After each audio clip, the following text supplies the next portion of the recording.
Hi, this is Troy Wolverton with another video version of Tech Files. This week I'm taking a look at the Pandigital Nova, an Android-based tablet that's a low-cost iPad competitor. Electronics manufacturers have had a tough time competing against Apple's iPad. They've tried mimicking the physical design and the interface with little success. So some manufacturers are going a different route.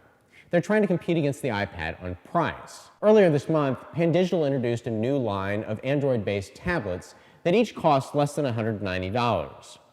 I've been testing out one of these devices, the Pandigital Nova, to get a sense of what consumers could expect for a low-cost tablet. I wasn't impressed. In this case, consumers clearly get what they pay for. Now, no one's going to confuse the Nova with the iPad. It's got a much smaller screen. Its case is made of plastic, not aluminum and glass. It's got a row of 4 buttons on the bottom rather than just one.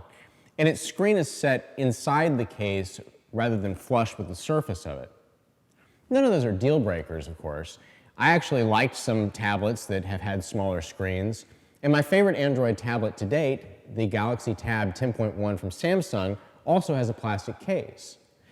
But the Nova has other shortcomings. The first of which is that it's just slow. It feels sluggish when you're using it. So when you're trying to turn a page of an ebook or scan through a list of applications or even launching applications, it just feels slow. It takes a while for you to do any of these types of things. They aren't instantaneous. Additionally, it just feels cheap. It's got this cheap plastic case that started to come apart as I was using it. And additionally, the buttons feel flimsy and aren't always responsive. The touchscreen is similarly frustrating. I found that when I was trying to use it, that it didn't always recognize my swipes. So when I was trying to go across home pages or trying to scan through a list of applications, I sometimes had to swipe 2 or 3 times to get it to respond. And playing Angry Birds was almost impossible on this device. It simply didn't recognize when I was trying to load birds into the slingshot or aim them. You're also not going to get the same experience on the Nova that you would on other recent Android tablets. That's because it runs a different version of the operating system.